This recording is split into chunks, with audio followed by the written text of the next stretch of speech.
Hello and welcome to the Mastermind, Body, and Spirit Show. I'm your host, Matt Belair. Today's guest is a world-renowned hypnotherapist and founder of both Grace Space, your virtual hypnotherapist, and Grace Method Hypnotherapy School. She started off as a skeptic, but when hypnosis transformed her life, and shortly thereafter the lives of her loved ones, she made it her mission to make hypnosis mainstream. Her private clients include celebrities, CEOs, professional athletes, and government officials. Her keynote speeches and workshops have taken her to OZY Fest with Hillary Clinton, Proctor Gamble, Summit Live, Women Empowerment Expo, Verizon, and others. She has been featured in Marie Claire, Forbes, InStyle, Mind Body Green, The Hollywood Times, and more. After hypnotizing millions of people on a hit show in Brazil, her segment went viral, leading to regular television appearances and a large following for her daily stress relief hypnosis live streams. She has just released her first book on self-hypnosis, Close Your Eyes, Get Free. Welcome to the show, Grace Smith. Thank you so much for having me. I'm so excited to be here.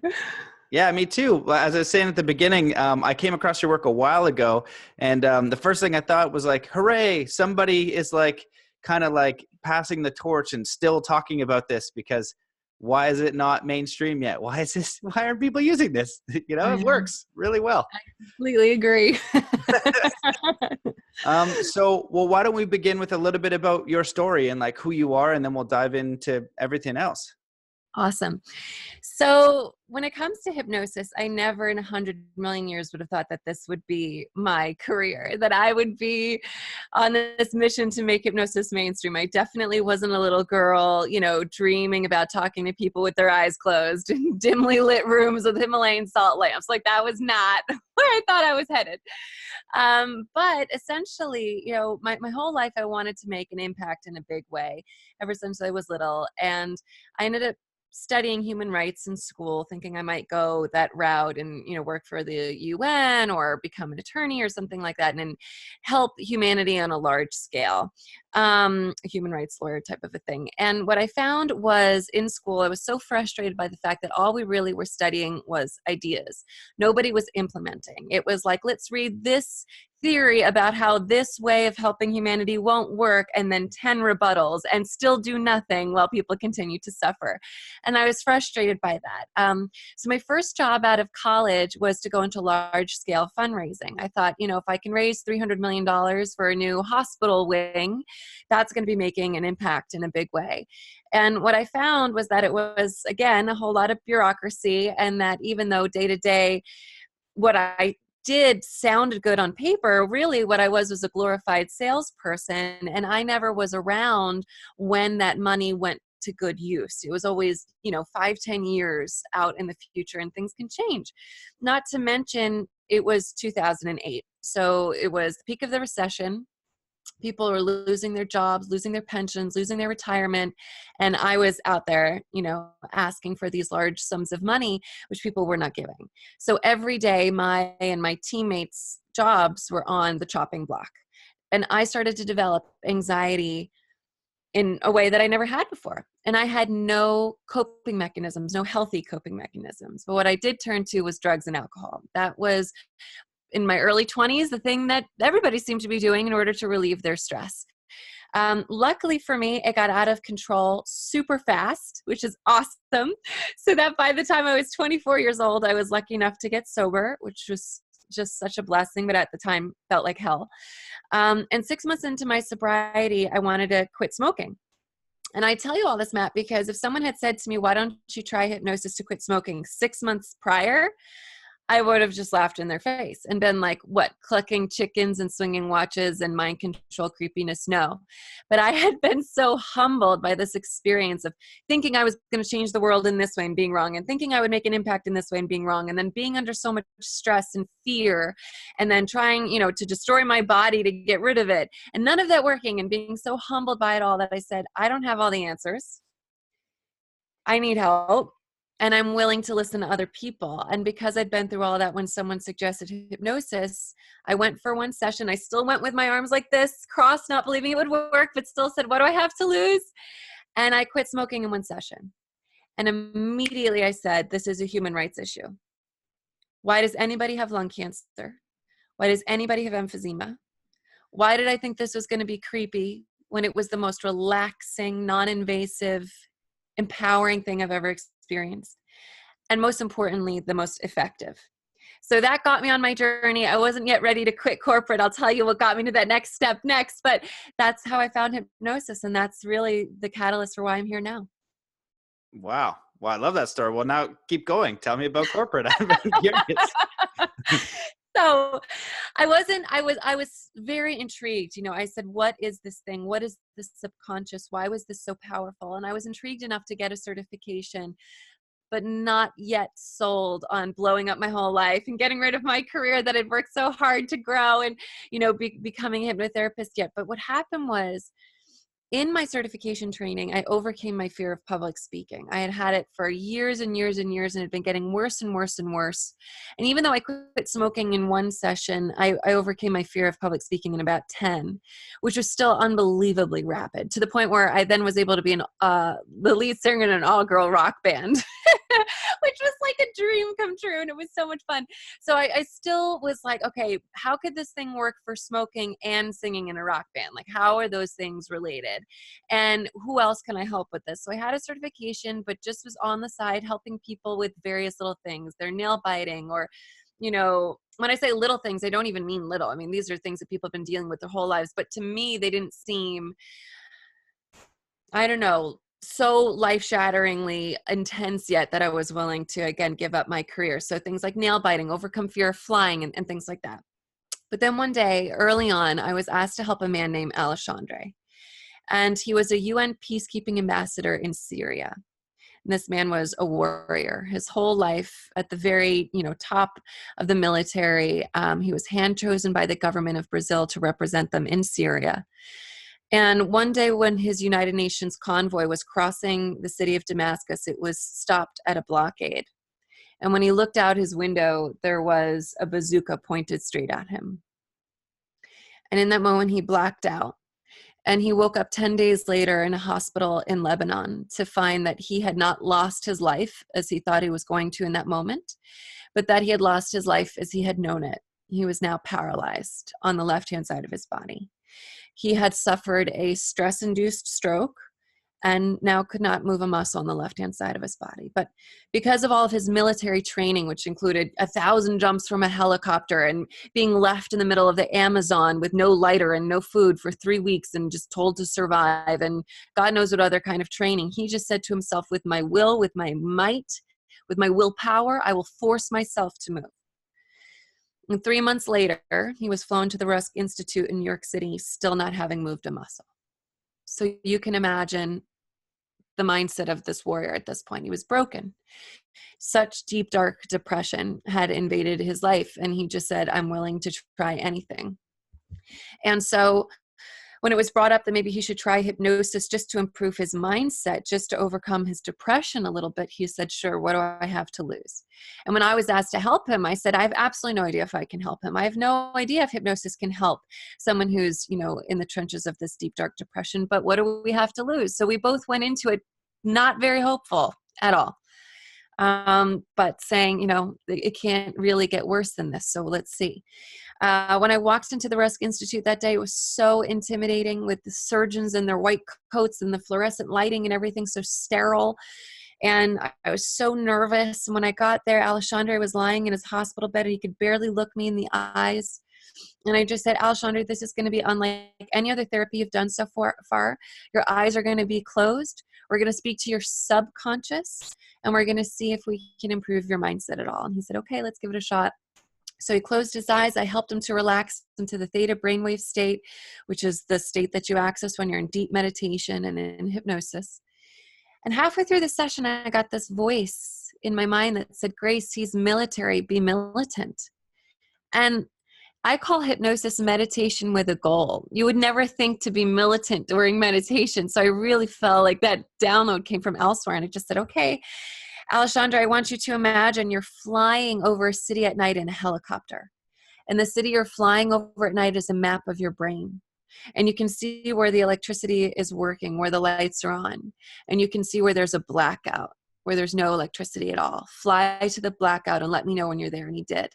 And I said, when I count down from 3 to 1 and snap my fingers, there's going to be an explosion in that place where there used to be a blackout. 3, going even deeper. 2, trusting what comes. And 1. And now the electricity from that explosion, it travels down the left-hand side of your face. It travels down your neck, travels down your shoulder, through your arm, out your finger. And I hadn't even finished the word. And he was moving his left finger. And his eyes shot open and he looked at me and he said, "What do I do now?" And I said, "Keep moving your finger." And the session was over. He was crying. I was crying. The nurses came in and started crying. And by the end of the session, Alessandra had this much range of motion. And that's the day I quit my job. Walking down Fifth Avenue, I called my boss, put in my 2 weeks notice. The next week, I launched my business with a living social, like a Groupon, and I sold 952 sessions in 24 hours. My first year in business, I did 1,000 sessions, making me one of the most experienced hypnotherapists on the planet after year 1, because most hypnotherapists don't exactly have people knocking down their door for sessions, right? And the most incredible part of the story is I ended up marrying Alessandra's son. That was the day I met my future father-in-law. That's how I met him. So it took, hundreds of hours of physical therapy and dozen more hypnotherapy sessions, but now he walks without a cane. And in that moment, I saw this man in one instant go from being broken and lost to being free. And that's when I realized, of all the things I'd ever studied, of all the things I'd ever tried or wanted to do to make a difference on the planet, this was the most powerful. This was the most profound. And this was the way I was going to be able to make a huge impact on humanity. So I've been on a mission to make hypnosis mainstream ever since. And we've made a dent. We've still got a long way to go. And I'm not going to stop until we accomplish our goal. That is a ridiculously beautiful story. Thank you. That's amazing. Yeah. Okay. Oh my God. Well, that is just all awesome. And it demonstrates a lot of things, but really the power of hypnosis, and also for whatever reason, this massive skepticism and misunderstanding of what it is like so simple. It's like, you can't clear your mind. You don't know how to meditate. So here are any number of ways to do that, because you got to move that part of you, that resistance, that consciousness that says, I can't quit smoking. I can't go to the gym. I can't, you're basically your internal dialogue, which is only programmed to find threats and repeat thoughts, essentially. So it's like, we just got to quiet that down for 1 minute. And then we're going to do just 1 second. Everything's going to be okay. Wow. Okay. Well, where do I even go with this? Well, we could either talk about your book. We can talk about like how hypnosis works if you want. For people who don't understand that, you can give them your version of the rundown. There's a lot I want to talk about. And I want to talk about, are you aware of the origins of hypnosis, where they used it in like World War I or II? I can't remember. Yes. Yeah. Okay. Yes. So that's we should talk about that, because that's amazing. Yeah. It's amazing. Yeah, I love that. We should definitely talk about that. We should talk about all these things. But I'm so excited that you know that, because nobody ever knows that. So now my inner nerd is going to, grab the mic, because I'm super excited. So in the book, and we'll be able to sort of like cross over and things, and it's called Close Your Eyes, Get Free. And it's really a manual on self-hypnosis, because I said to myself, if I'm going to make hypnosis mainstream, that means everybody. That doesn't just mean the people who can afford private hypnotherapy sessions, which are ridiculously powerful and effective, but also cost prohibitive for many people. And allowing you to learn how to access your mainframe, your subconscious, where all of your habits and beliefs and emotional responses reside, is not something that only people with a lot of money should be able to do. So self-hypnosis teaches you how to access that theta brainwave state. It's not going to be as rapid of a transformation as someone guiding you there, but it's still going to make a huge, big difference. So the origins of hypnosis actually date all the way back, as far as we know, to sleep temples in ancient Egypt. So they were these glorious things that I just am definitely going to reinvent eventually. which are these, they're called sleep temples. And so the misnomer of hypnosis being sleep goes back 30,000 years, where people would go into these temples, be relaxed down into a state that was not sleep, but felt kind of like sleep because you're that relaxed. And these priests and priestesses would whisper magic words into the ears of the people who were relaxing so deeply, and they would come out transformed forever. And there were a similar thing happening at almost the same time in Druid societies, where my ancestors are from, in the Scotland and Ireland and England part of the world, where there were also temples, and priests and priestesses would whisper into the ears of people as they relaxed deeply. But more recently, in World War I, when there were shortages of anesthesia, hypnosis was used on the battlefield to help soldiers not feel pain when their legs and arms were amputated upon. And what happened was the physicians at the time who started using hypnosis instead of traditional anesthesia found that recovery rates of the soldiers were so much faster that they actually ended up opting to use hypnosis instead of traditional anesthesia. Not to mention, they didn't have a name for PTSD then, but it helped so much in recovery rates of soldiers who were traumatized. And unfortunately, it started being used to help people get back on the battlefield faster, because it wasn't understood that that was exactly, the most horrible thing that you could do. But they found that people who had been traumatized could heal so quickly with the use of hypnosis, they could heal to the point where they could actually return to the battlefield. So this is nothing new. And also at the same time, hypnosis was being used in dental procedures as well, because if anesthesia was running out on the battlefield, it certainly wasn't available at home to pull a tooth. And so dentists started using hypnosis very heavily at around the World War I era as well, and it's still used to this day. So if you Google a BBC documentary about hypnosis, it starts with a root canal being done on this little old lady with no anesthesia at all because she's allergic to anesthesia. So there's so many uses. It's been around forever. And really all hypnosis has is a PR problem. Like as soon as somebody has a hypnosis experience, they realize Hollywood's been lying, the stage shows are lying, it's nothing like that. It's over. They're hooked and they love it because it changes their life and it feels awesome. But yeah, once we can overcome the PR issue, that's it. That's the only hurdle, really. Wow, man, I love all that. What an awesome way to frame it, PR issue.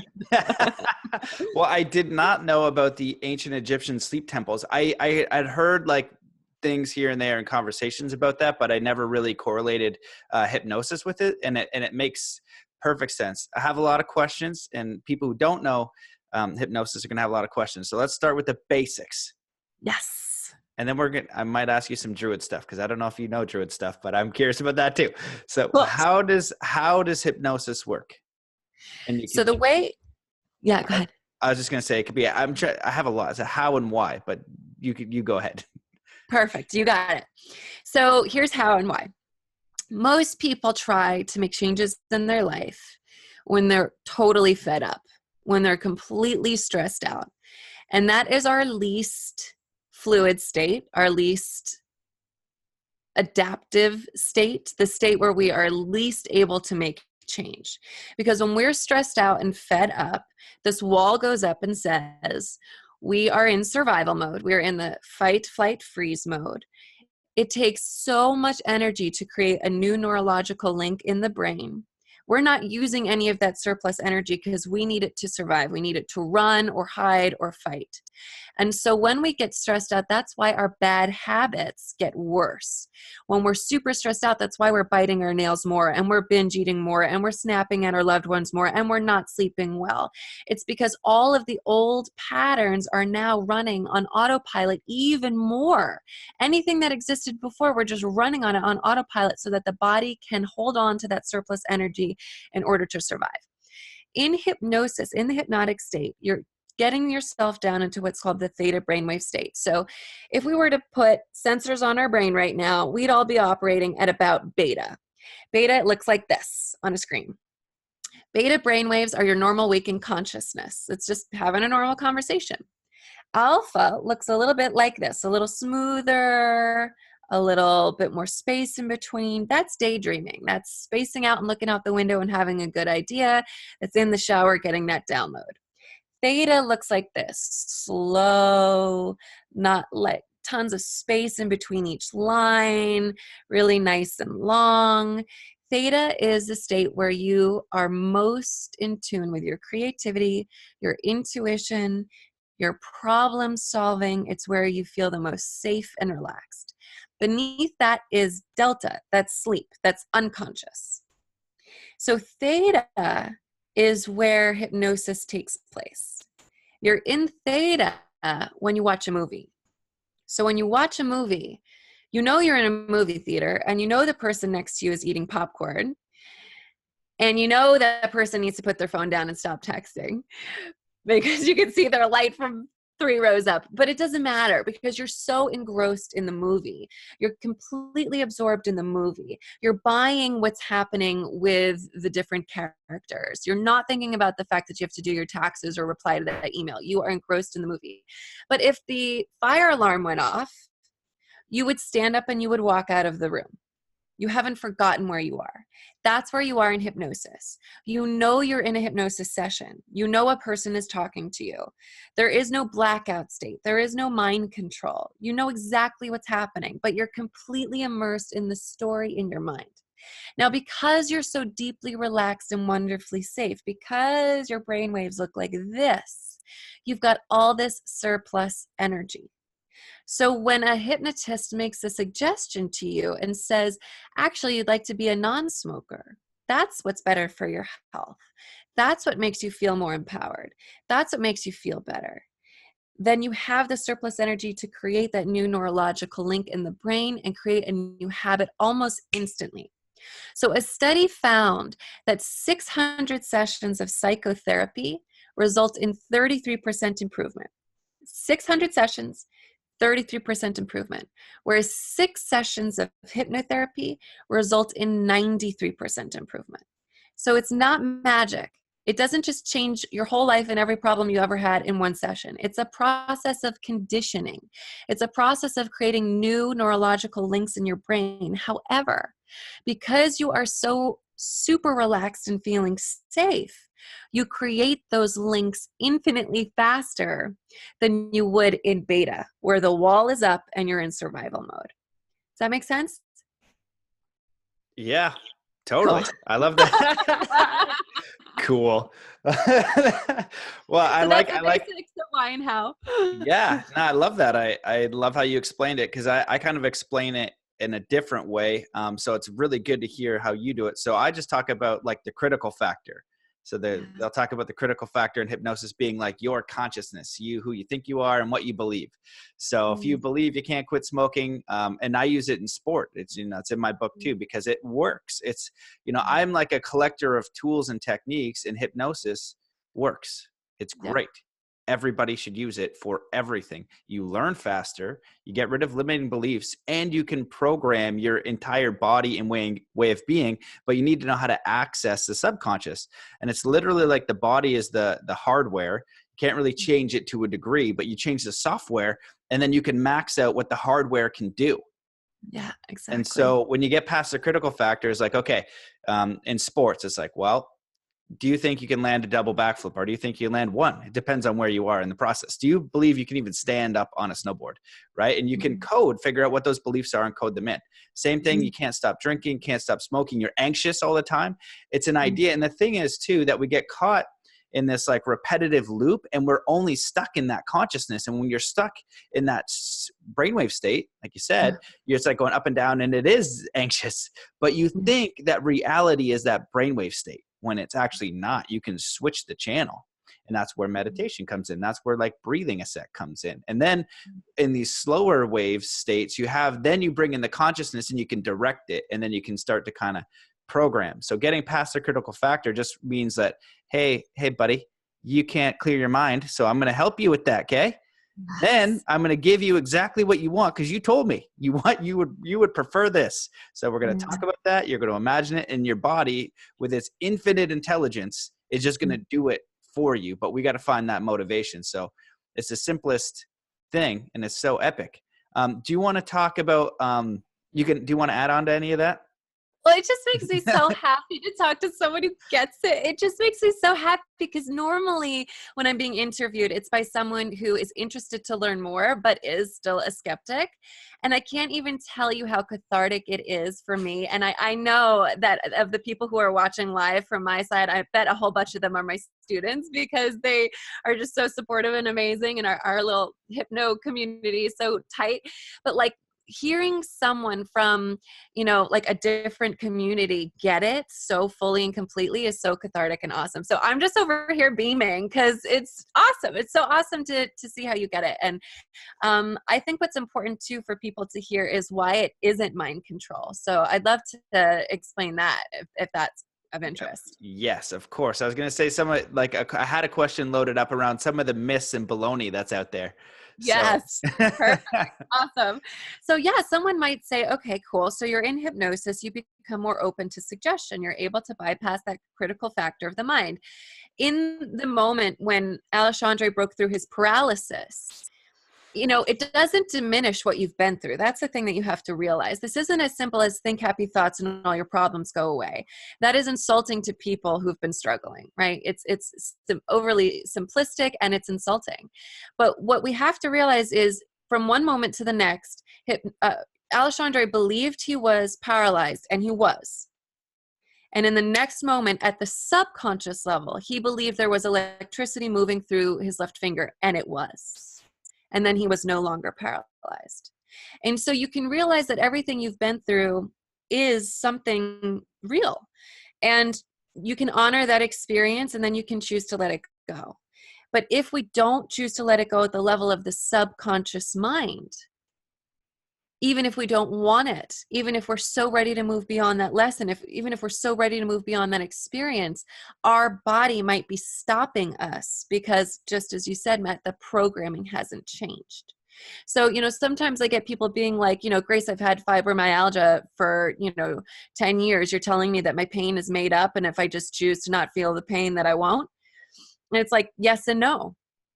Absolutely not. Your pain has been real. This is a real experience. And I'm not even saying that necessarily hypnosis will completely get rid of your pain, but I have seen that happen for clients of mine with fibromyalgia. But they had to get to the subconscious level and understand why they were holding on to the pain, and then let themselves know that it's safe for them to let go of the pain. And then let themselves know that even if the pain is diminished by 10%, that's still a massive win. Keep going.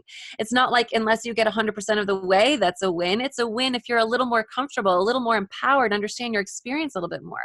So we're not promising miracles, and we're not devaluing what you've been through, but we're saying what's possible at the level of the subconscious is miraculous, and it is your own body's infinite wisdom and intelligence. So why it's not mind control? After I say this, everybody listening is going to think to themselves, oh my God, that's so obvious. Why hadn't I thought of that before? And it's because Hollywood made sure that you didn't. But I'm glad that everyone will realize how obvious this was as soon as I'm done saying it, which is this. If hypnosis were mind control, every single hypnotist on the planet would be a billionaire. That's it. Over. Plain and simple. If someone wanted to be super rich, they wouldn't go study, right? Finance. They wouldn't go work on Wall Street. They wouldn't work at a bank. They would become a hypnotist, and they would hypnotize everybody to give them their money. If hypnosis were mind control, then every single company in the world would hire hypnotists to be in their commercials. And instead of sitting on your couch at night binge watching, you'd be getting up every 30 or 60 or 90 seconds, running to your car, starting the ignition, driving to the store, and going to buy something you didn't want or need. Like you'd be, in this daze getting your Downy paper towels. Being like, oh my God, I just want to sit and watch television. Why do I keep running up to go buy things? So you cannot be made to do anything you don't want to do. So much so that if someone came to me and said, Grace, I love smoking, but I know it's bad for me. Can you make me quit? I'd say no. That'll be a waste of your money and my time. Come back when you actually want to quit, because it's the only time you're going to have success. And when somebody comes to me and they say, Grace, I've got a laundry list of 45 things I want to work on with hypnosis, because that's what always happens once you start to realize all the things that it's going to improve in your life. Where do I start? I say, start with the thing that's causing you the most amount of acute pain in your daily life. What's the thing that's either causing you the most physical pain or emotional pain or making you feel like a loser or like you set these goals and you keep not reaching them? What's the thing that's causing you the most pain? Because you're going to have the most motivation to overcome that. And so therefore you will see results faster, and it'll be like a domino effect. Once you see the results, you're going to get excited about it. And then we'll be able to move down the line to the thing where, oh, it would be nice, but it doesn't really bother me one way or another. You don't want to start there. So, you know, when somebody goes to see a stage show and they're like, oh, but I really saw my friend in high school act like a total idiot. You know, they really did say that they forgot what happened after. Here's what you have to realize with a hypnosis stage show. The hypnotist is giving suggestions before they ever invite anybody up on stage. Suggestions like bite into a lemon. Close your eyes and imagine you're biting into a lemon. The people in the audience who go like this, right? Like they just tasted this super sour lemon, mean that they are already absorbing suggestions. They're going along with what the hypnotist says. The people who are sitting in the audience and don't pretend to bite into a lemon and are sitting there like this, they're not going to call up on stage, right? And then when they say, who wants to volunteer to be a part of my stage show? People volunteer. They raise their hands. They say, I want the results. I want to be in a ridiculous stage show in front of all of my peers and do silly things. And the person who gets chosen was one who already showed symptoms of having absorbed a suggestion from everything they did to the audience. They've been watching. So now you've got volunteers who already were participating up on the stage. Now, if you continue to watch the show, they remove people from the stage who stop taking suggestions. If it were mind control, they would do every suggestion, but they don't. Some people up there will pretend to play a trombone or pretend to be in a band or pretend their foot got stuck to the ground and they can't move it. But when the hypnotist moves on to the more raunchy, creepy stuff and says, now hump that pole or whatever, and they're not getting up to do it, it's because they made a choice not to do it. And then that person gets removed from the stage. So by the end of the stage show, you're watching the one or two people who said yes to every suggestion, who volunteered to be there and wanted to act ridiculous in front of all of their friends. So it's not mind control. It has to do with choice. You have free will the whole time. And the more you want the result, the faster you'll see it. I agree with all of that. And I have something to add on to it that is like kind of agreement, but also the dark side, kind of. Yeah. Because if you don't understand, what we're talking about is suggestion, and we're talking about the difference between conscious and unconscious. So I'm wondering if you can conscious and subconscious and things like that. So if I say, don't imagine a purple hippopotamus unicorn. Right. Or don't think about a yellow triceratops, even though I can't even remember what that looks like, or the US flag. To make sense of what I'm saying, you have to go in and figure out what and pull up that image. Yes. So if you don't understand how suggestion works in the media and in the world and culturally and through, like, it's being used on us and not in a good way, but it doesn't make you like lose all your moral ground. You know, you don't just like all of a sudden go do something crazy. So when you understand that the other people have agendas and they're wanting you to do certain things, like when I'm talking mainstream, I'm talking like, so one of the examples I give that I think is used, and I think hypnosis should definitely be popularized. I think people should understand the difference between the conscious and subconscious and how that works. And I think they should understand how suggestion works, because when it's used on them, then they can know that. So it's just like, oh, would you prefer to pay cash for this car? Or would credit be better? That is a double bind. Both of them mean you're going to buy the car. Right. So there's all these different tools that you can use for good or for not so good. And so one of the things that I bring up is in Buddhism, they call it mental nutriments. And so when you look out in the world and you look out at TV and media and the stories and the narratives that they're choosing, it's all the same narrative. Not only is it CSI, it's a whole group of murder shows. So when you're trying to understand a murder show consistently every single day, it's going to affect how you think and operate in the world. And if you switch up those mental nutriments, what you're absorbing through conscious choice, you got to understand that everything that you're experiencing is affecting how you operate, your own internal system. If you start to change those things, and that's why there's so much study in science that says your environment will shape who you are, what you think, what you believe, how you act. So when I wanted to learn snowboarding or anything, I try to put myself in the best in the world. I didn't know about the science at the time. That just seemed to make sense to me. If I want to learn hypnosis, I'm going to go around the best hypnotists in the world. I'm going to chat with them. I'm going to learn about it, right? Because you're going to absorb all that information, right? If you are having a rough time, maybe you're hanging around with people consistently all the time. You know, if you go to the bar all the time and it's really low and dungy, but then you're like, you know what, I'm going to go to the gym, or I'm going to try a yoga class. It's going to be a different environment. So that was a bit of a rant, but I just wanted people to understand that they need to understand suggestion is happening. And what hypnosis is a choice. It's a conscious choice of what you want to program, which is super empowering. Yes. You can make that choice, and people don't believe that they can. Oh, I love this so much. So in my book, I love this so much. I'm so happy.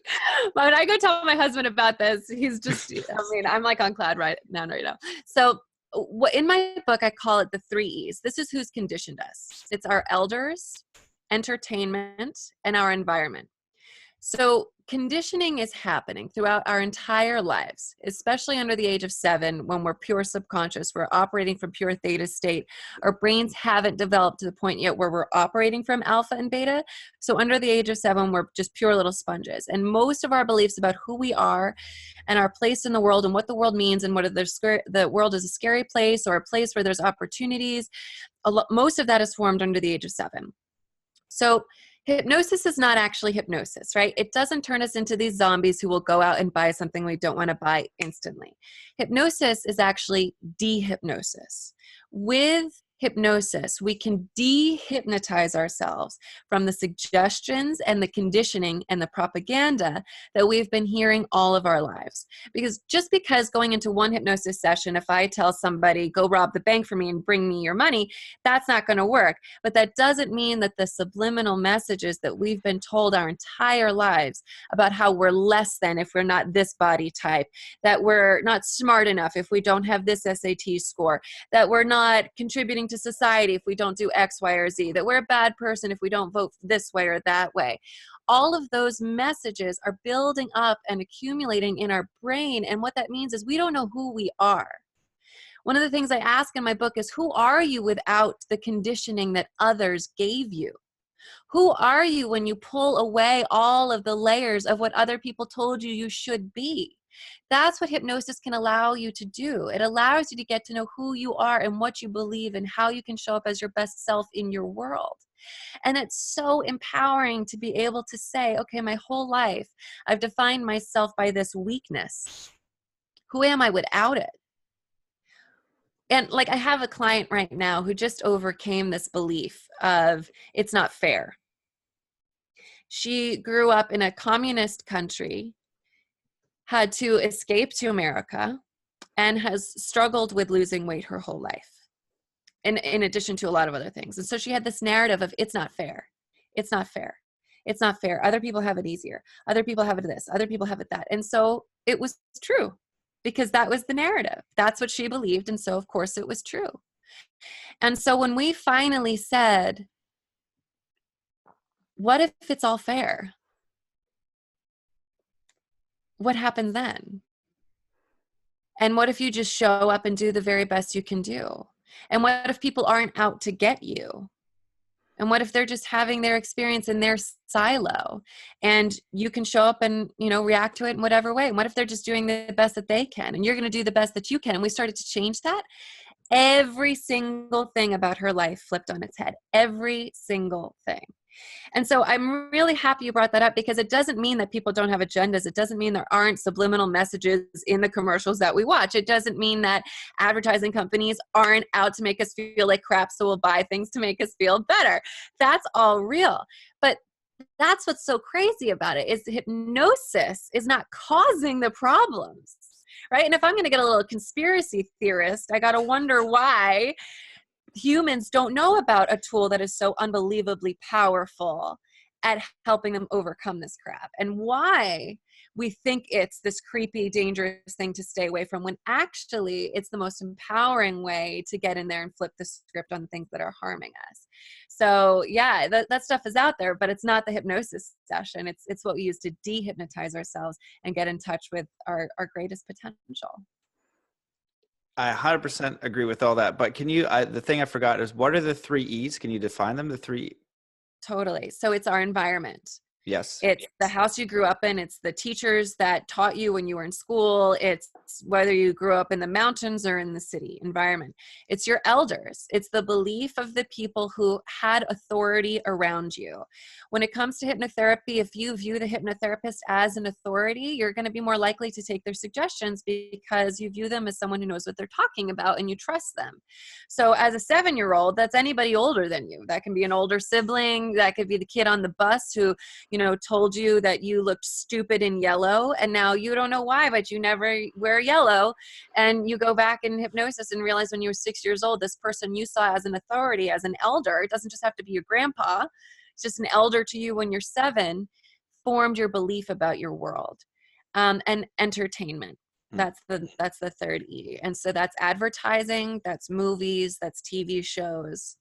And we're very, impressionable at that age. It continues for the rest of our lives, but under the age of 7, so much is done. I can't tell you how many times someone will come to me and say, Grace, I want to overcome my fear of public speaking. And I'll say, just out of curiosity, do you have an idea where the fear began? It doesn't matter if you do or not. It's not going to impact the session, but I'm interested.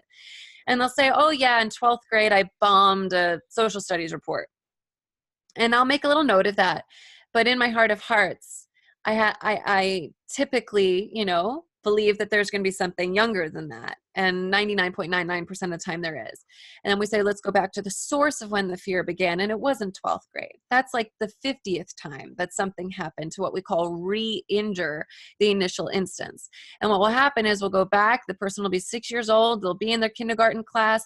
They'll have colored outside the lines. Their teacher will come over and say, this is exactly what not to do. Don't color outside the lines. How could you do that? The whole class points and laughs at them. The teacher sticks it up on the blackboard and says, this is an example of what not to do. And in that moment, that person learned it's not safe for me to share. It's not safe for me to communicate. It's not safe for me to be myself. I'm going to be made fun of. And as a 6-year-old, that's the most, not all 6-year-olds, unfortunately, but for many 6-year-olds, that's the most traumatic thing they've ever been through. And that is a marker in their life and says it's safer to be small. And that actual thing happened. And things like that have happened to almost everyone. And so we're living, there couldn't be an actual trauma that our adult brain would say that's trauma that could happen. But as a 6-year-old, anything that upsets you and changes how you view yourself in the world is traumatic. And so we might be going through the world playing small and having these self-sabotage things take place, all because we're still operating from a place of how a 6-year-old sees the world and how empowering and awesome it is to get in there and say, actually, it's safe for you to be an Olympic snowboarder. And here's why. You don't have to keep getting injured, or you don't have to, keep making that same mistake at the last 2 minutes that drags the board and slows you down by 6 seconds and then, stops you from qualifying. Like whatever you're passionate about, if there's something getting in the way, you can get in there and find out what belief from when you were super, super young might have formed it. Yep. I agree with all this. And I'm thinking a lot of things. Okay. How do I deconstruct this? Because there's a lot of very important stuff. So the first thing that I'll just kind of talk about is, I think the overarching theme is that disempowered and empowered. Yeah. And ignorance isn't bad. Ignorance is like, you just don't know. So most people just don't know where this programming came from, and then they feel trapped in it, not recognizing that they actually can change it. And like self-hypnosis, you're not suggesting, look, you need to come to me. And that's why I love hypnosis. It's like, hey, you got to come to Matt's hypnosis and I'll help you. And I said it weird, but it's like, you can do it yourself. That's the whole thing. And you can just code. And I've been using hypnosis since I was a teenager. Since I figured it out, I was like, holy crap, this works like magic. And then I just changed the coding. So you got to come back to empowerment. Now, it's another thing, conspiracy. Okay. So I was looking at, when I was younger, I was curious how we still had war. I was researching a few things. One, what I was capable of. How do I understand the universe? I was a martial artist. So how do I break bricks? It's energy. It's the universe. It's, lucid dreaming. Oh my God, it's a different state. How can I lucid dream? What the hell happens there? What is that? Going into that. So hypnosis was natural part. And I'm like, okay, also looking at, why do we still have war? Oh, mass conditioning, mass hypnosis. Do you know who Edward Bernays is? Yeah. Yeah. So Edward Bernays, that guy, frig. So there are agendas, and there is a reason why we don't know this, because if we knew it, we wouldn't be able to be controlled by people who have certain agendas, and it is just a suggestion. You have free will, but you can make a very strong suggestion. Same when I went to go be, I wanted to help people. So I was either going to go into business or to be a cop.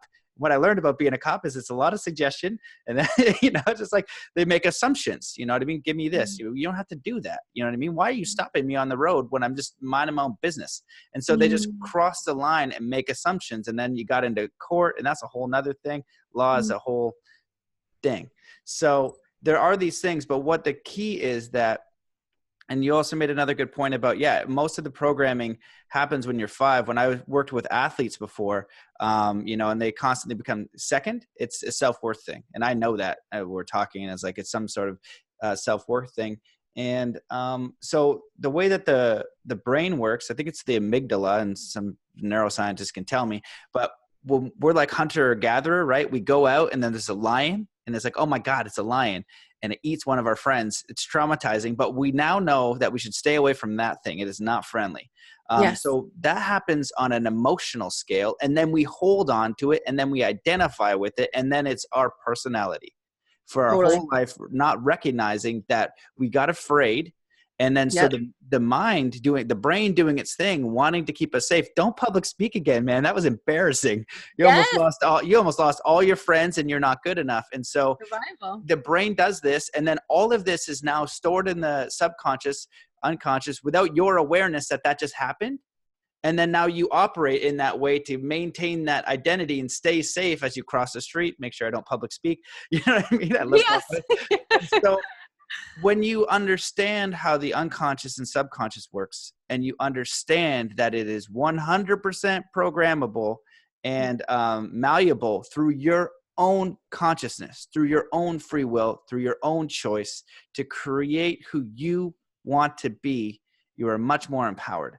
And you just need to understand the functions of the unconscious, subconscious, how it works, how it's programmed, and then learn to identify the limiting beliefs, the experiences, and the traumas that are causing you to act in a certain way without your awareness. Yep, absolutely. Yeah, I'm so glad that you mentioned that. And I found a little chart that I made up in the book. It's on page 98, in case anybody who's watching actually has the book with them. Let me refer to page 98. I wrote that down. You can come back and watch this. Perfect. So I broke it up into the 3 major sections of the brain: the reptilian, the limbic, and the neocortex. Because as you're making changes in your subconscious mind, it's really important that you're starting with the most primal and the most basic. So that part of the brain that says lions are bad, stay away from lions all the time. The same part that says never public speak again. The part that says don't ask for the wage that you're worthy of, because what if they say no? The part that says don't ask out the person you really want to be with, stay with this person who makes you miserable instead, or whatever it is.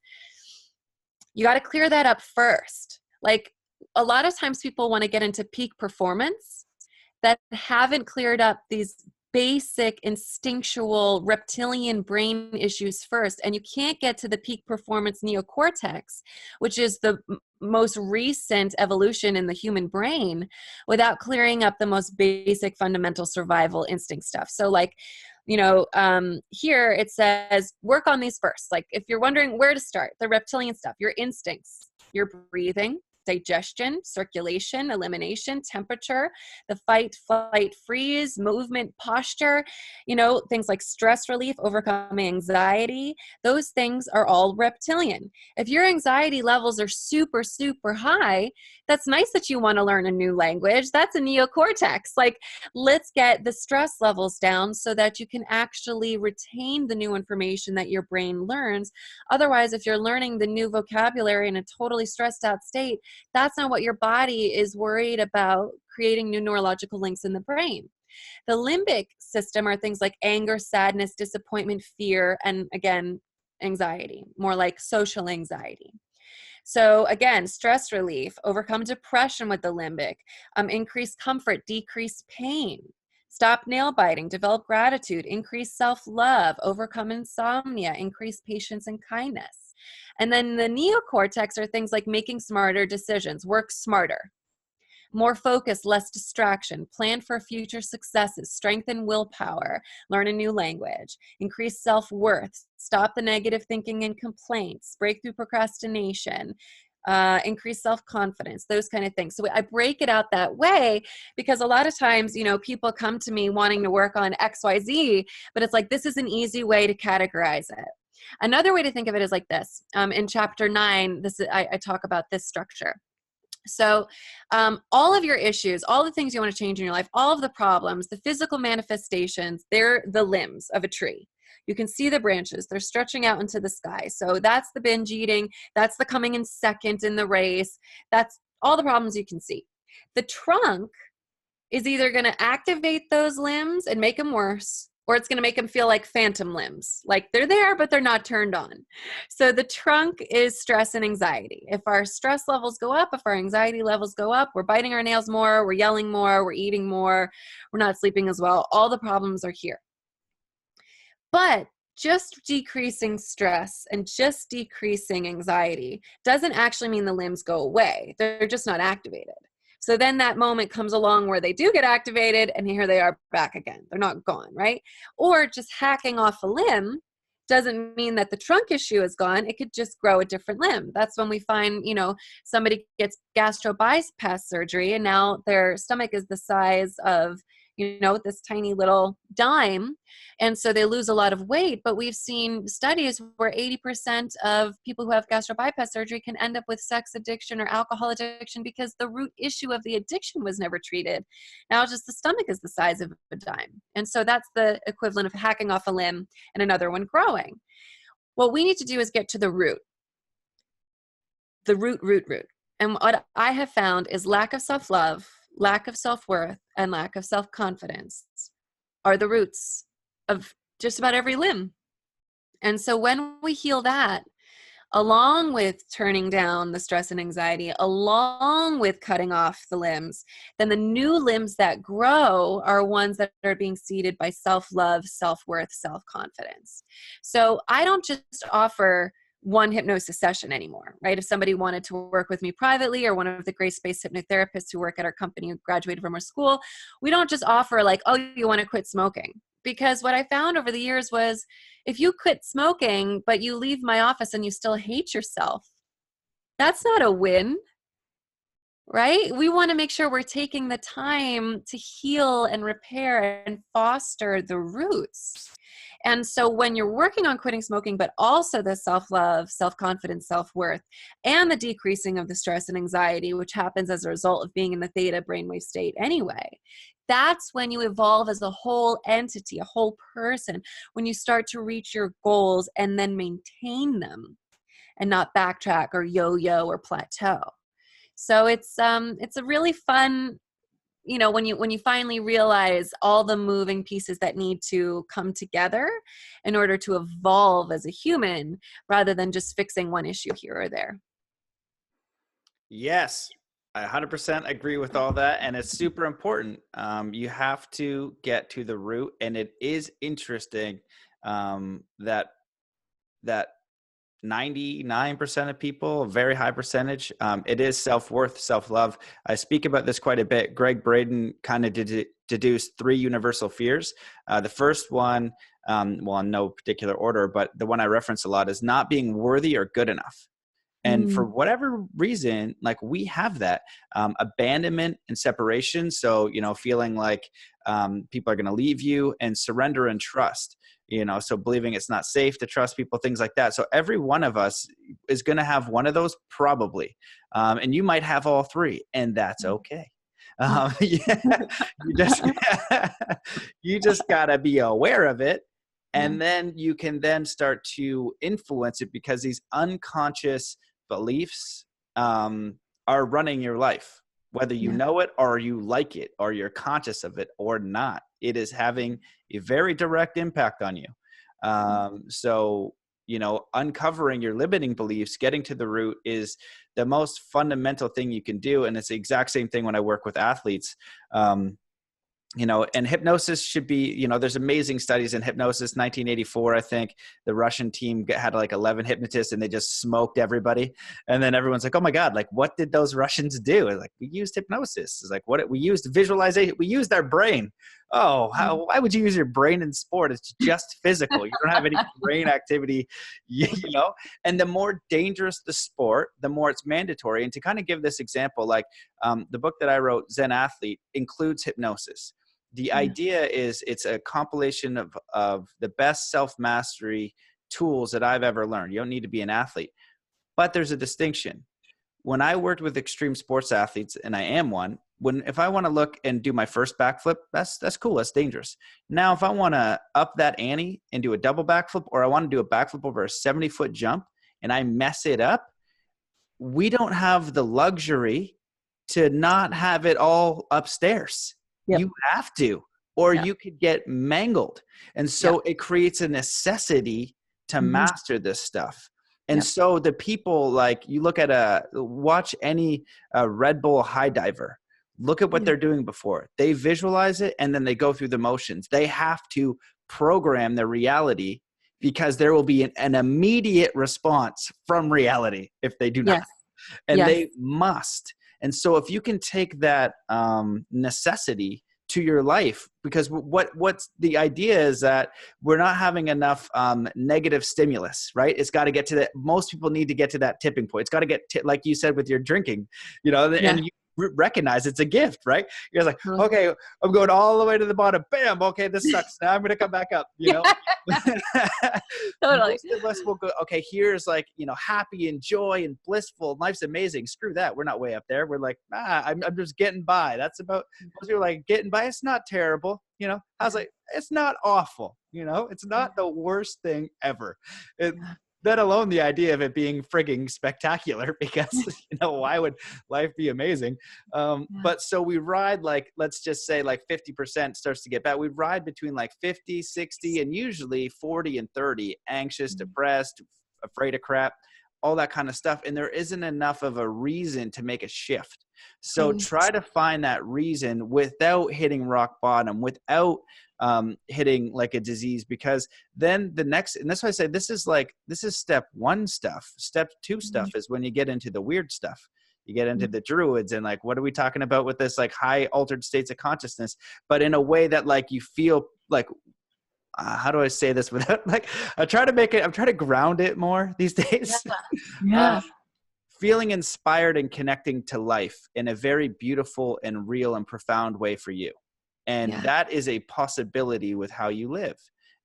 But you got to start cutting out that crap that's making you feel like you're not enough, that you're not connected, that you're not worthy, that you don't have a right to be here on the planet. And this is all mental conditioning from that first 10% of the brain, not like the 99, percent of the subconscious operating system.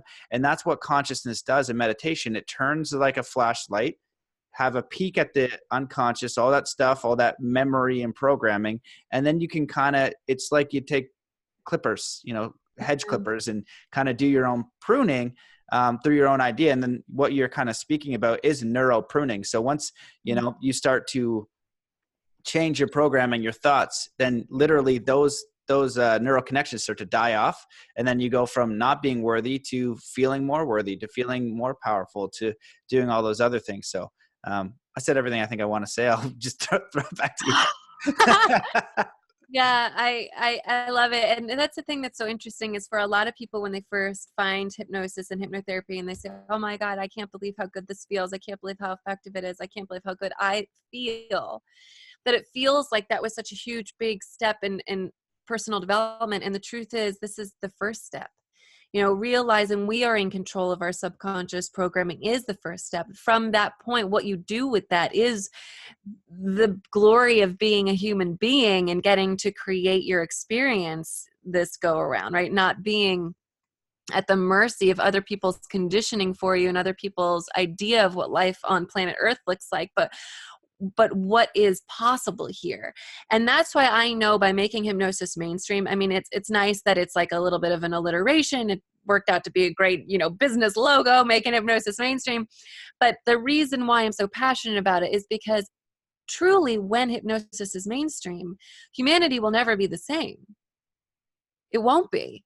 People will not live in this state of depression and anxiety and thinking others are the enemy and not be in this, scrolling and scrolling and scrolling incessantly and compare and despair and I'm not good enough and jealousy and hatred and otherness. And because you did this, you are not like me and therefore you are the enemy. I mean, none of that can exist when you live at a higher plane and when you realize that your emotions and the way that you respond to other human beings is up to you. I mean, humanity will never be the same. So it's, I never really get that lofty most of the time when I'm talking about it because I just want to get the point across of like, just give it a shot. What do you have to lose? But I feel like your audience is coming from a different place. And so I want people to realize like, this is not a tiny thing we're doing. I had another client this morning, an amazing student of mine.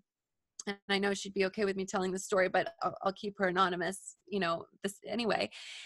When her first sessions were like sobbing, tears, overcoming physical abuse, sexual abuse, emotional abuse from parents and spouses and family members and so much trauma.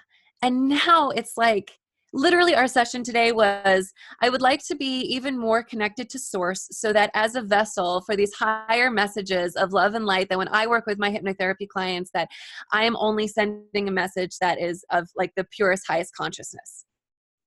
I'm talking like 6 months. And that wasn't my initiative for her. This is where she came. This is what she developed into, a woman who was scared and took things out on her kids, even though it was the last thing she wanted to do. And who was so bitter and angry and hateful because of her life circumstances. And they were shitty, man. I mean, there's no painting that with, sparkly colors. Like it sucked. It was bad. But to say you don't have power over me anymore, just because that happened doesn't mean you get to say who I am. It doesn't mean you get to say how I show up in the world. It doesn't mean you get to say what I think or how I feel. I choose that. I take my power back. Into now being a woman who doesn't take things out on her kids, has an amazing relationship with her kids, has her own business, is changing other people's lives, is empowered, making her own money, like has property, like she's transformed. That's one person. If everybody on the planet does this and goes from living in their darkness and living in the pain and living in that as their story and who they are into living as their highest potential, that's the thing that's going to change experience of life on the planet. So that's why when I have a bad day or I get a mean Yelp review or, whatever, these little things, there's some customer service person being like, I can't get into my app. And like, it has nothing to do with our tech. That's how I can get beyond the little day-to-day issues of running a business and keep going. Or when, I go to a party and someone says, what do you do? And I say, I'm a hypnotist. And they go like this to me, or, like they make some joke. And it's like, I know that what I'm doing is more impactful than anything I studied at that fancy human rights college. It's more important than any of those $300 million fundraising campaigns.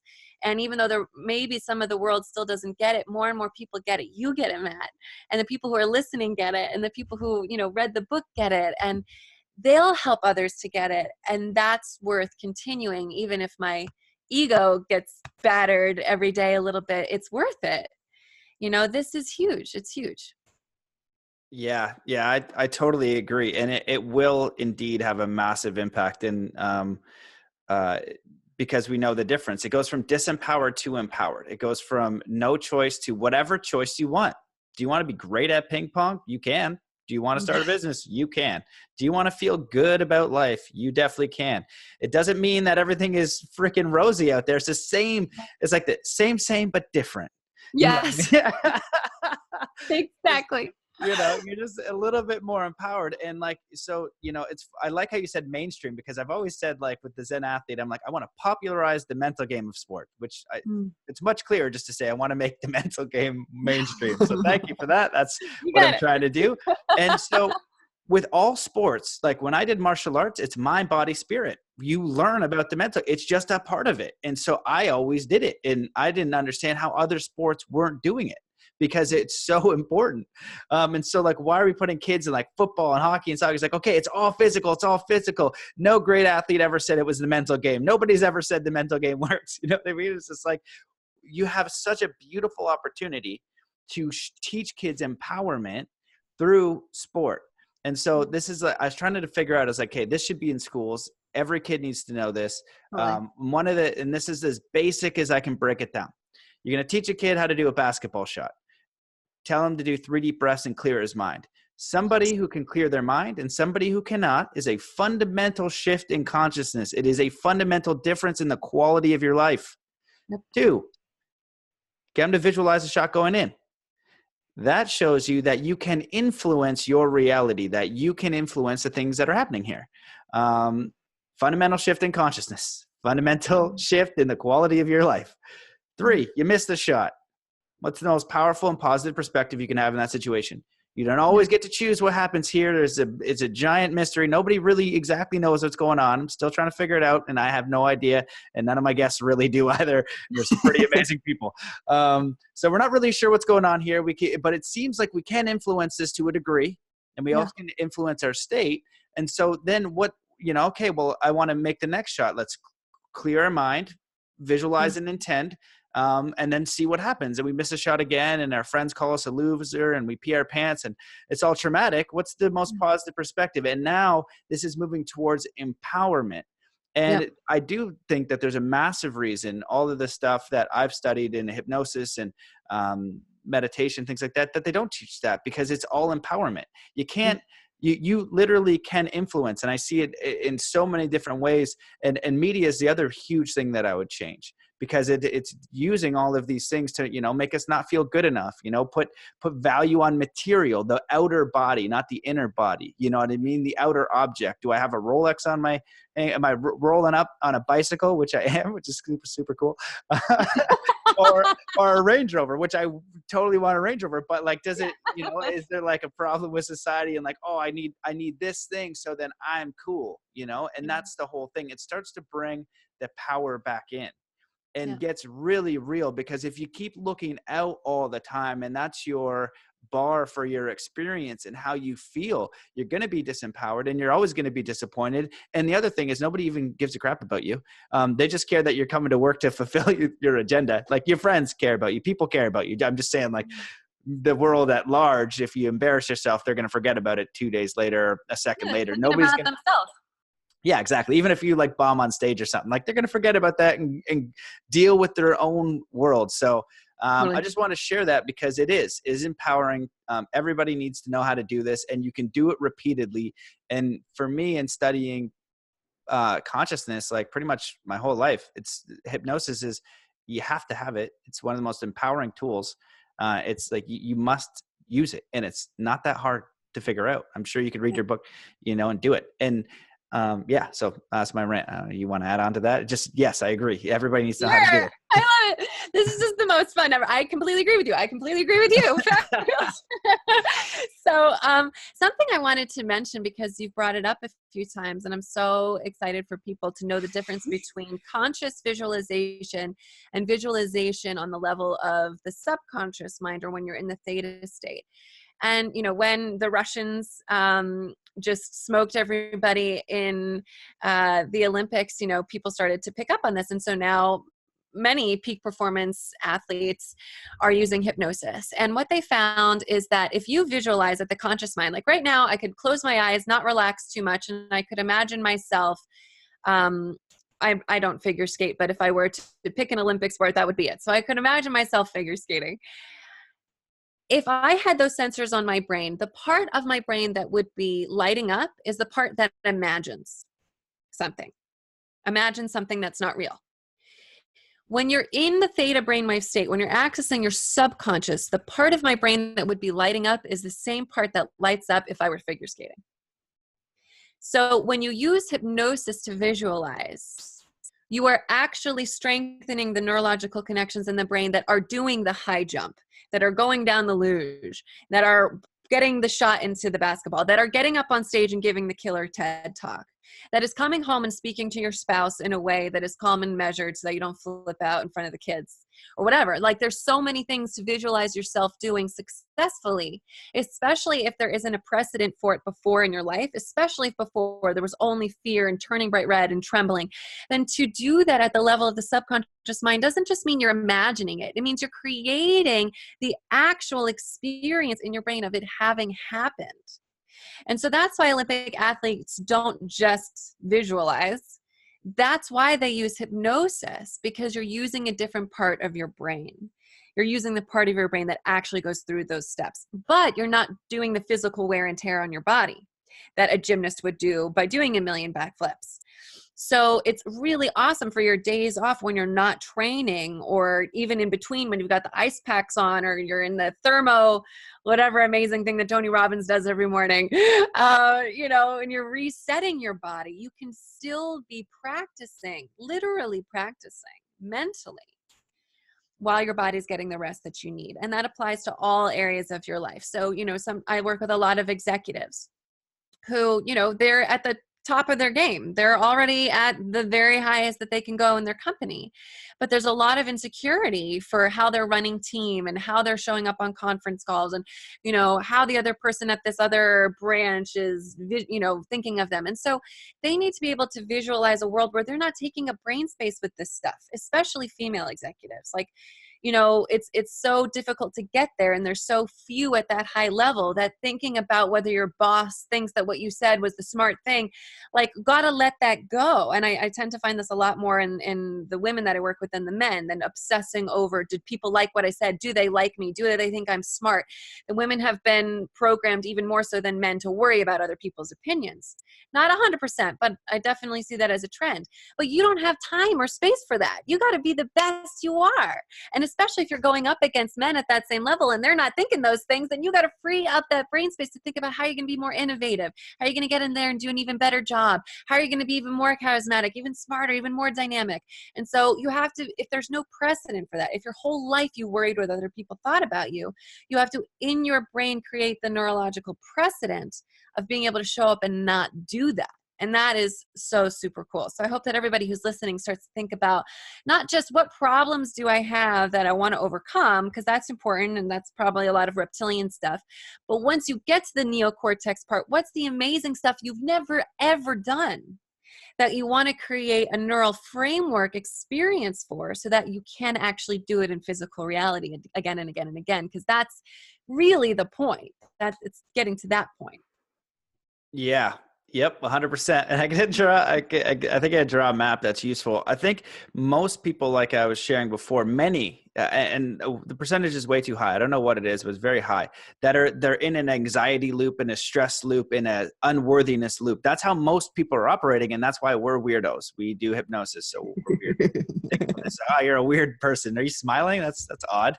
Why aren't you stressed? Doesn't your brain function properly? Happy. Yeah, there's plenty of stuff to stress about, but also you can give yourself space from that too. Some stuff you should stress, some stuff you shouldn't. And most of it's a shouldn't. Most of it you don't have to. So you wake up and basically you're in like conflict consciousness or stress consciousness. You got to get the coffee, go to work, do all these different things. So the first thing that hypnosis or consciousness, or self-reflection, or looking at your own mind, your own inner reflection, is you clear out all that data of like the limitation. Oh, I'm anxious. Where does that come from? Where are these beliefs? Where this unworthiness? Where's all this stuff? Have a peek at that. And it's not that hard to do. You start to look at, you clear space, then you begin to imagine. Now that that's cleared out, now you can start to think about what's possible. It's really hard to imagine that future when all of that's running, because fear is immediate. If the lion is there, you're not projecting building your little log cabin. You are worried about this lion, and you're going to get past that lion. Then you can open up space to imagine. So you're stuck there until you clear that out. So you got to clear that out. Then all of a sudden you'll free up space. I'm like, wow, what could I do if I put my mind to it? What excites me? What am I passionate about? And so to give a really clear example of like where this goes, is that, I had this athlete, Brody Carmichael. He's on the Nitro Circus. He's a freestyle motocross rider. And so one of the most dangerous extreme sports you can do. And he fell on a front flip, and he contacted me because I was working with one of his buddies. And he's like, hey man, I fell on a front flip. I heard you're good. I want to land a front flip on my motorcycle. I'll be the 4th guy in the world to do it. And I want to land some variations. And so we did a chat, and he didn't, usually there's like some self-worth issue in there. Usually I know they're beating around the bush, and there's going to be a self-worth issue where they need to come second because they're not worthy of being first. But he didn't have that. I could sense he didn't have that. So I was like, dude, you're actually totally fine. I like kind of, refined a couple ideas to empower them, but I was like, dude, you're totally fine. I was like, you don't have to read my book. You don't need to do my video course. You don't need to do any of that. This is what you're going to do. You're going to listen to this in the Zen athlete stuff. I create a hypnosis you go through, and then I give you 4 different relaxation scripts and teach you how to do your own. So you're like fully just how to do it. I was like, grab one of them you like, relax yourself, visualize you landing the front flip, do it for a week. Then you'll know there's going to come a point where you can do that, then go do it. 3 weeks later, he lands a front flip. I think 2 or 3 weeks after that, he lands the world's first front flip heel clicker. Hell yeah. 2 or 3 weeks after that, the world's first front flip Superman on a motorcycle, and stuck it first try. And apparently he wasn't even practicing it into foam pits. And he just hit me up. He's like, man, like this stuff works like magic. And I was like, yeah, now you can do that with whatever you want. And the reason why he did it is because there's a necessity not to die, not to break his back, right? So he had that immediate reaction from reality, where if we're just kind of in the stress loop, we might not have that hard motivation. Then you go to the next level. And we have people like Dr. Joe Dispenza doing a lot of work on saying, hey, if you meditate and you go within, you can cure yourself of things that, might be considered miracles, like cancer and things like that. And there's a lot of stories coming out from people curing themselves of incurable things through meditation. It's kind of similar. Like there's fine points of how each one works, but it's the same idea. But that connects you to ultimately what I think that the goal is that this empowered space of you and your connection to spirit, to nature, to God, to universe, or whatever. And that's, you can heal yourself. All of a sudden you start to realize how powerful you are, and how much you can actually influence this space, how much you can influence your body, your reality. And again, you don't get to control all of it. There is this surrender piece, because whatever's happening is way beyond what you could possibly understand. And sometimes you have an experience, they'll call it like an awakening, or, and it's not about trying to find those like Zen enlightened experiences, but that's like the next step. Is just like, cool, you become one with all things you just get a blip. Boink, you're like, ooh, holy crap. This is, whoa, right? You get it for a second. And then all that does is say, hey man, or lady, you're on the planet. You are a powerful creator. Now you got stuck in this fear mode for a bit, because the mind can be conscious and it's trying to keep you alive, and your conscious mind is being your friend. It's keeping you safe. It's removing the threats. Now we're on this other side. You can create, you can influence, you can move towards passion. You are taken care of. You're eternal. You're going to die, but you're going to be eternal after that. Don't worry. You're good. Don't be afraid. Go out there and create your butt off and enjoy this, because this is a very magical experience. And so that's where we want to get to, is this like super empowerment, because what can you do over 5 years, 10 years, a lifetime?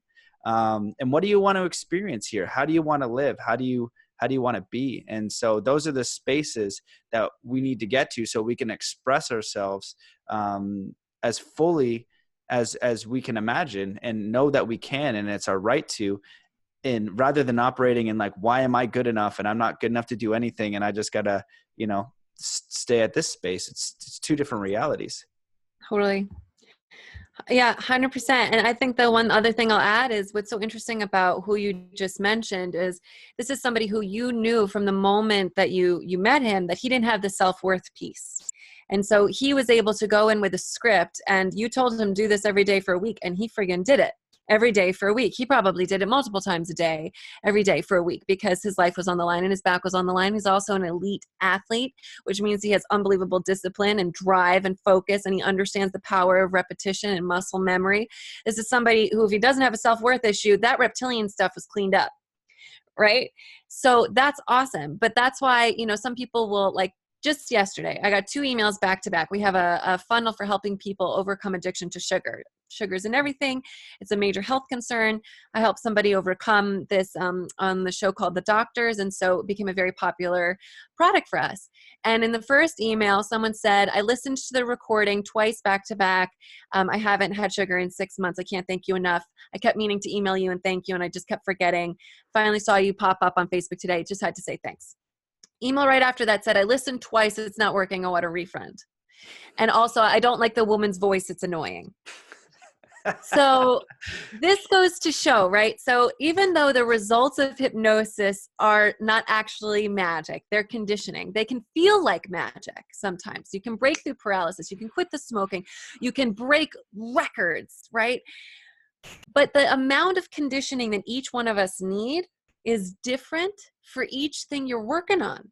So I quit smoking in one session, even though I didn't believe in hypnosis. Belief doesn't come into it. It's not faith-based. This isn't a religion. It's just a scientifically proven fact. When you relax, you have the surplus energy to create new links in the brain faster. But you have to want it. I was so sick of smoking. I hated it.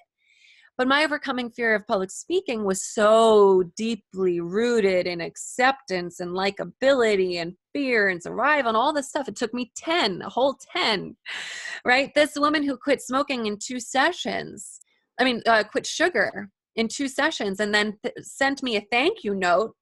Most people, they just go on with their lives, right? Had cleared up a lot of other stuff first. You can tell. Whereas the person who said, I listened to it twice, it didn't work, I want my money back, and the voice is annoying, has some other stuff to work on. It's apparent, and even if you don't like the voice, that's okay.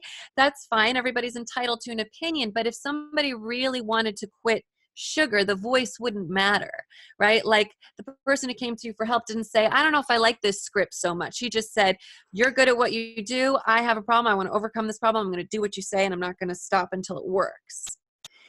So for everybody who's listening, the question is just a matter of not does hypnosis work or does it not work? It always works. It works every time. Everybody on the planet can be hypnotized. It's watching a movie. That's it. Literally. Everyone can be hypnotized. It's just a matter of how much do you want it and how much conditioning do you need? And that's it. Yeah, that's a really good point. The other way that the brain can be programmed is repetition, And you touched on a really important point there. Is like, do you actually want it? You're like, I kind of want to quit smoking. You don't want to quit. You could quit on your own without hypnosis. You could do all of this without hypnosis, but it's easier if you use that tool, because what you're doing is, and it's such a good word to say, script. That's why journaling is so important. You're writing your life script. When I went to Whistler and snowboarded like 150 days a year and I didn't want to work, I wrote that out. And I had no idea I was going to do it. I figured it out. I was like, okay, I want to travel the world and, train with Shaolin monks. How the heck am I going to do that? I have no idea, but I visualized it and wrote it down. And when I would go to sleep, I would see that. I would do it because I wanted it. So it's a tool that you use, you know what I mean? And so, yeah, you got to want it. And they're all like, just super really great points. And once you clear up that stuff, the sky is the limit, but you gotta actually want it. And we're all at their own process, and just use repetition. Anything ever requires repetition, and the best people in the world at anything repeat it all the time. So keep that in mind, and it's how your brain works. Man, this has been so good. There's awesome. So much useful information. I hope that people, are inspired to use hypnosis as a tool, and it's not that complicated to learn. I bet your book is awesome. I'll get it and I'll read it. So check it out and start using the tool. They're out there. Yeah. So do that and then empower yourself. Is there anything that you wish that I had asked or you want to touch on? You can feel free to elaborate as long as you wish. But I think we covered so much and it was so good. Yeah, we covered so much. It was so good. I would just say if you want to continue your hypnosis journey or you have questions, you can find everything that we do and offer at gshypnosis.com. And that's for gracespacehypnosis.com, GS Hypnosis. And other than that, I wrote the book so that you can learn self-hypnosis. We've got private sessions, we've got recordings, we've got an app, we've got everything under the sun, but ultimately self-hypnosis is the most powerful thing you can learn to change your state anytime, any place, just with your own self. And, this is $10 and everything else we offer is more than $10. So I would say if you're going to start somewhere, start with the book, close your eyes, get free. And from there, we're just here to support you in your journey. And Matt, I cannot thank you enough for helping me. This conversation is going to help make hypnosis mainstream. I can feel we just moved forward by a big chunk because of your enthusiasm. So thank you so much for having me. This was so awesome. Oh, my pleasure. Well, I appreciate you choosing that because it's a challenge. And I support you in every way. And I can't wait until it is these tools that, work for people. So thanks so much for choosing this and doing your best. I think you're doing a fantastic job. And any way I can ever help you, just let me know. Will do. Thank you. You're welcome. See you guys. Thanks for watching. Peace. Bye.